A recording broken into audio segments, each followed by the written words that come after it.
तुर्की Cyprus में अपने fighter jet तैनात करने की तैयारी कर रहा है। अब बहुत सारे रील वाले आएंगे, बहुत सारे फेसबुक पेज वाले आएंगे, बताएंगे कि ईरान के खिलाफ तुर्की ने फाइटर जेट तैनात किए, ताकि आप क्लिक कर दें, लाइक मिल जाए, व्यूज मिल जाए।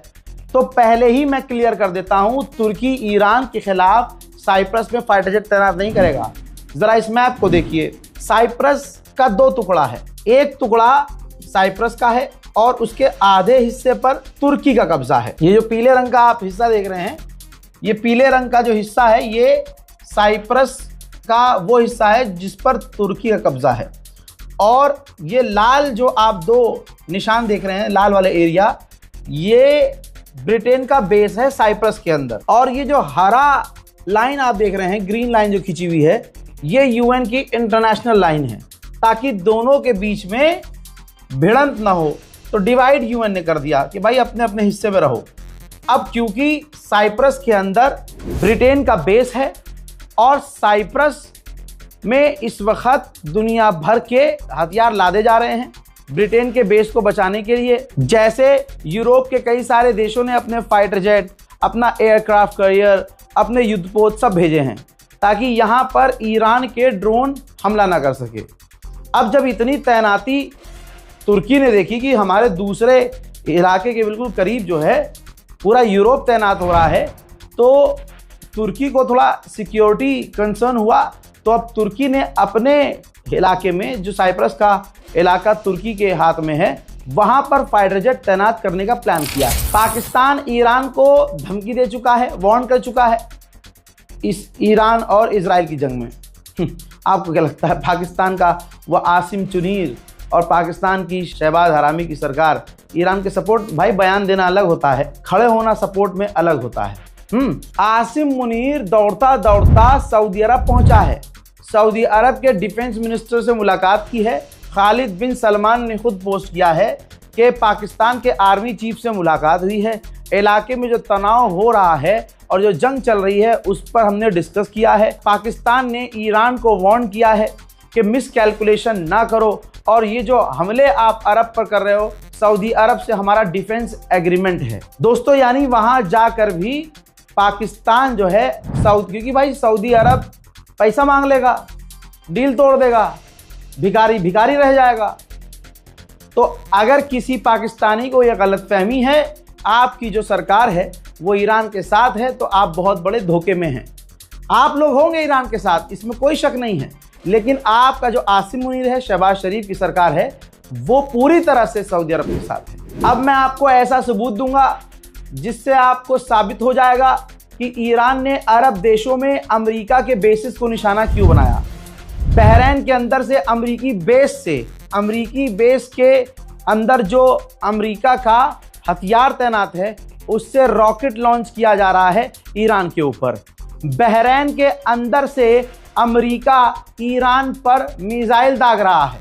अब आपको जवाब मिल गया होगा कि अरब के देशों में ईरान ने अमेरिका को निशाना क्यों बनाया। हवा इतनी निकली हुई है कि गल्फ देशों के भी जो टैंकर हैं, वो अपने टैंकर के नाम पर, टैंकर के नेम को रीनेम करके लिख रहे हैं चाइनीज शिप फॉर चाइना, इस तरह के नाम, ताकि ईरान इनको निशाना ना बनाए। दोस्तों, कुर्दिश लीडर जिससे खुद डोनाल्ड ट्रंप ने बात की थी, और कुर्दिश लीडर जो अमेरिका के लिए ईरान से लड़ने को तैयार हो गया था, उस कुर्दिश लीडर ने अमेरिकन टीवी चैनल पर एक नई बात और बड़ी बात बोल दी। उन्होंने कहा कि ईरान की रिजीम नहीं गिर सकती, ईरान की रिजीम बहुत मजबूत है, उसको गिराना नामुमकिन है। लीजिए, डोनाल्ड ट्रंप जिसके कंधे पर बंदूक रखना चाह रहा था, उसने ही कह दिया कि भैया ईरान मजबूत है। साथ में अमेरिकी पत्रकार ने कहा कि क्या अमेरिका की फौज ग्राउंड हमला कर सकती है, कर पाएगी ईरान के अंदर घुस के? तो भाई दुश्मन ने ही कह दिया, ईरान से जो लड़ने के लिए आगे आ रहा था उसने कह दिया। ईरान का जो ज्योग्राफिकल आप देखेंगे वो बिल्कुल वेस्टर्न यूरोप की तरह है, काफ़ी बड़ा इलाका, पहाड़ी संकरी इलाका है, वहाँ पर भारी मात्रा में फौज भेजना नामुमकिन है और ईरान पर ज़मीनी हमला बहुत मुश्किल। भाई कुर्दिश लड़ाकों पर बहुत प्रेशर है, अगली रिपोर्ट देख लीजिए, अमेरिका इजराइल छिप चुके हैं ईरान से।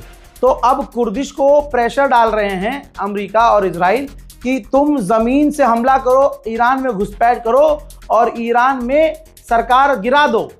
अब इस कुर्दिश लड़ाकुओं का कहना यह है कि ईरान के ड्रोन से बचना हमारे लिए नामुमकिन है और हमारा सब कुछ तबाह ईरान सिर्फ 200 अपने ड्रोन से कर सकता है, तो हम कैसे ये पंगा ले लें।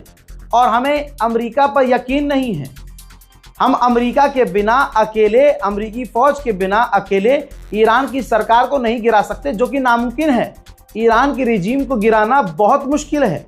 और कुर्द के लड़ाकों ने यह भी कह दिया कि मान लीजिए कि हम जंग में कूद जाते हैं ईरान के खिलाफ और बाद में अमेरिका और ईरान डील कर लेते हैं, तो हम तो बीच में फंस जाएंगे भाई। ईरान हमको शुरू से आखिर तक पेलता रहेगा, फिर हम कहां जाएंगे। ट्रंप का चेहरा आप देख चुके हैं, सूजा हुआ है, उतरा हुआ है। ट्रंप की कैबिनेट में लोग एक दूसरे से लड़ रहे हैं कि यार ये क्या हो गया, एक दूसरे पर गलती डाल रहे हैं।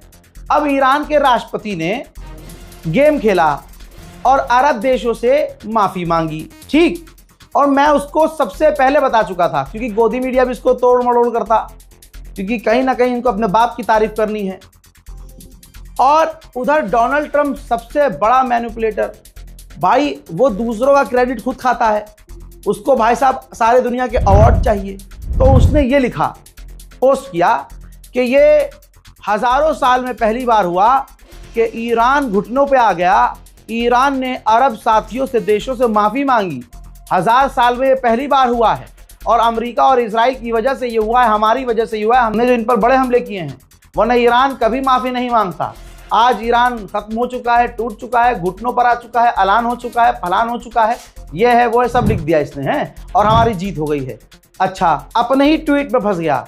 अगर इनकी जीत हो गई है तो अगली लाइन में इसने ये क्यों कहा कि हम ईरान पर और बड़े हमले करेंगे।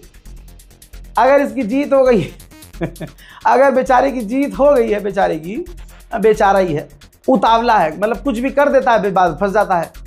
अगर जीत हो गई है तो फिर कुर्द से भीख क्यों मांग रहा है अमेरिका की, भाई लड़ लो लड़ लो लड़ लो लड़ लो लड़ लो लड़ लो, हमला कर दो। अगर इनकी जीत हो गई है तो फिर भाई फिर हमला क्यों कर रहे हो ईरान पर। अगर जीत हो गई है तो मामला ही निमट गया। जीत कैसे हो गई है, तुम्हारा गोल तो ईरान की रिजीम गिराना था, ईरान की सरकार को गिराना था।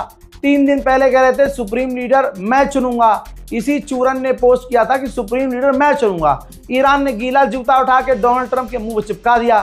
क्या अबे तू तो न्यूयॉर्क का मेयर नहीं चुन सकता खुद अमेरिका में, तो ईरान का सुप्रीम लीडर चुनेगा।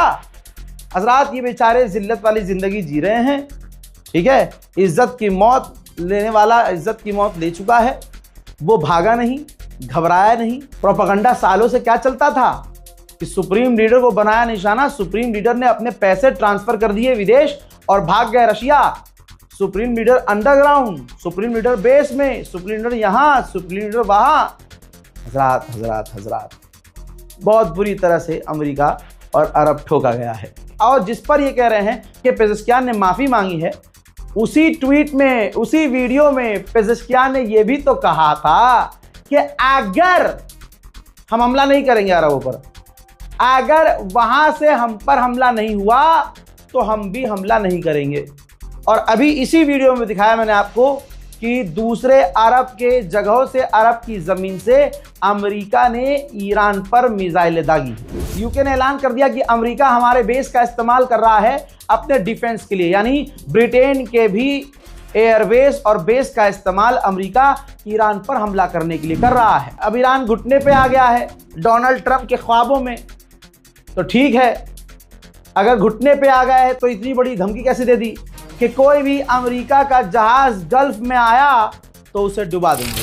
सबसे बड़ा अपडेट यह है कि अगर ईरान हार गया तो अरब देश अपना पेट्रोलियम बंद क्यों कर रहे हैं। कुवैत की सबसे बड़ी पेट्रोलियम कंपनी ने काम बंद कर दिया है, क्योंकि सबको पता है कि ट्रंप पर भरोसा नहीं करना है, ईरान छेदेगा। बहरीन में, कतर में ईरान ने जो अमेरिका के बेस और रडार तबाह किए हैं, जिसको अमेरिका कह रहा है कि हम बहुत जल्द रिप्लेस करेंगे, वो जल्दी पता है कितने दिनों में होगा, 1 साल। 1 साल से ज्यादा लगेगा अरब के अंदर ईरान ने जो अमेरिका के बेस और रडार तबाह किए हैं उनको ठीक करने में। और ट्रम्प कह के चला गया हम तो जीत गए जी, हम तो जीत गए। अरे बहुत मारेगा ईरान। ईरान के फॉरेन मिनिस्टर के स्पोक पर्सन ने ईरान एयर की पोस्ट को रीपोस्ट करते हुए लिखा है कि ईरान के सिविलियंस एयरक्राफ्ट को अमेरिका इजराइल निशाना बना रहे हैं। ये निंदनीय है। सिविलियंस इंफ्रास्ट्रक्चर को अमेरिका ईरान में नुकसान पहुंचा रहा है जो इंटरनेशनल लॉ का उल्लंघन है। भाई साहब सेंटॉम ने बताया है कि बहरीन, यूके और ब्रिटेन और अमेरिका ने मिलकर ये फैसला किया है कि साथ काम करेंगे। वो तो दुनिया देख रही है कि सारा अरब, सारी दुनिया एक साथ थी ईरान के खिलाफ, लेकिन ईरान ने जो बम्बू किया है मुंह से बाहर आ गया है। उधर भाई साहब जंग में पूरी तरह से ब्रिटेन कूद गया है। ब्रिटेन, जी हाँ, ब्रिटेन ने मिडिल ईस्ट में अपना एयरक्राफ्ट कैरियर भेजना शुरू कर दिया है। रात के अंधेरों में इराक के बेस पर बम्बारियां, जो अमेरिकी बेस है वहां बम्बारियां मैंने दिखाई थी। अब दिन के उजाले में तस्वीर देख लीजिए। जो अमेरिका कह रहा है कि भैया ईरान की मिसाइल पावर हमने खत्म कर दी है, ईरान की मिसाइल पावर से दिन के उजाले में आप एरबिल अमेरिका का बेस देख लीजिए, राख हो गया है। भैया राख, यहां से हजारों चीजें हटा दी गई हैं लेकिन फिर भी राख नजर आ रही है। बताइए ईरान जीता या अमेरिका? इसी रिपोर्ट में मैंने क्या बताया, ट्रम्प क्या भौंक के गया हम जीत गए और ईरान ने माफी मांग ली। ठीक है, ईरान की माफी को सीरियस ईरान की माफी को सीरियस मत लेना। ईरान ने अब कहा है कि हम अमेरिका के अटैक को पढ़ रहे हैं, समझ रहे हैं। और अगर हमने देखा कि हमारे नए नए इलाके को अमेरिका ने निशाना बनाया नई जगहों से, तो हम भी अब वहां हमला करेंगे जहां अभी तक हमने हमला नहीं किया। इन्होंने माफी मांग ली, अजय मूत मांग ली मेरी। हजरात पूरी दुनिया में आप देखिएगा कि ईरान के साथ ना कोई खड़ा था ना कोई खड़ा है, लेकिन एक दिन दुनिया ईरान ही करेगी, क्योंकि ईरान मासूम था। ईरान ने ये जंग नहीं शुरू की। ईरान कह रहा था हम जंग नहीं करेंगे। ईरान ने पहला हमला नहीं किया। ईरान बातचीत कर रहा था, धोखे से पीठ में छुरा भोंका गया। अब स्पेन की पार्लियामेंट में स्पेन ने जिगरा दिखाया है कि कोई मुस्लिम देश क्या खड़ा हुआ। मुसलमान, भारत के मुसलमानों जैसा हाल है पूरी दुनिया के मुसलमानों का और मुस्लिम देशों का। भारत का मुसलमान दूसरे मुसलमान के साथ खड़ा नहीं होता। ताकत अपनी आपस में दिखा देंगे। एक मुसलमान को मारने के लिए दम दिखाएगा, दूसरे लोग खड़े होते हैं। स्पेन ने अमेरिका और इजराइल के हमलों की निंदा की, अपना एयर स्पेस और जमीन अमेरिका से छीन लिया कि हम नहीं देंगे हमला करने के लिए।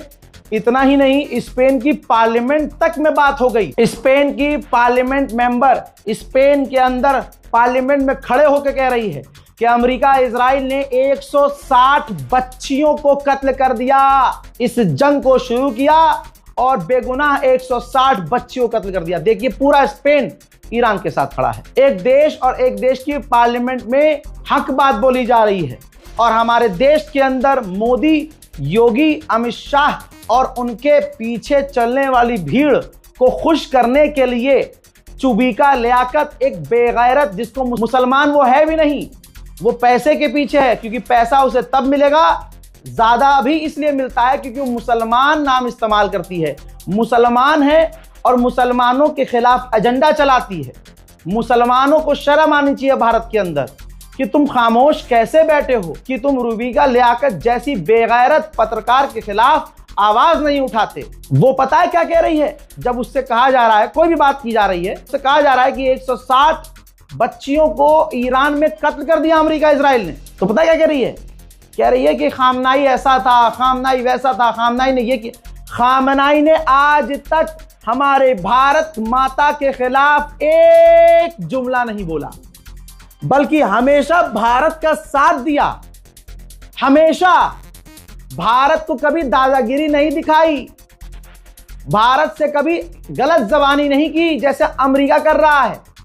लेकिन क्योंकि मोदी अंधभक्तों के बाप ने इजराइल को अपना बाप कबूल करा फादरलैंड बोलकर, तो यह चुबीका लियाकत पर वाजिब हो जाता है कि अपने बाप और दादा के पक्ष में बोले। लेकिन पक्ष में बोल कोई दिक्कत नहीं है, लेकिन तुम बच्चियों के नरसंहार को जस्टिफाई कर रही हो। मुर्दा मुसलमानों, क्या हो गया है तुम्हें? नहीं निकला। अच्छा तो कौन निकला? 160 बच्चियां जिनकी उम्र 7 साल से 12 साल के बीच में थी, उस स्कूल को बॉम्ब करके इस अमेरिका ने नेस्तनाबूद किया है।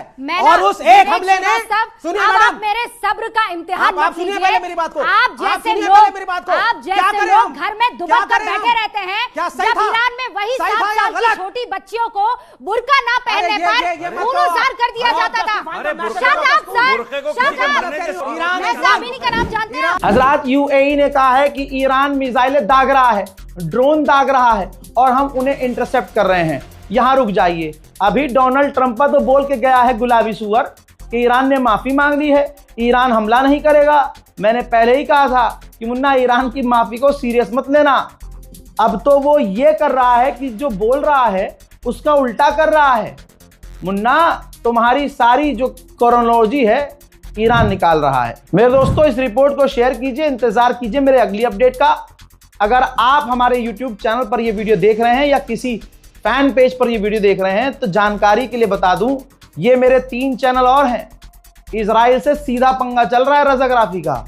कब चैनल गायब हो, कब मैं गायब हो जाऊं कुछ नहीं पता भाई, कुछ नहीं पता। प्रेशर गलत भी आ रहा है मेरे पे। ये मत दिखाओ, ये मत बोलो और ऐसा मत बोलो और वैसा मत करो और ये वीडियो मत दिखाओ, लेकिन मैं दिखाऊंगा।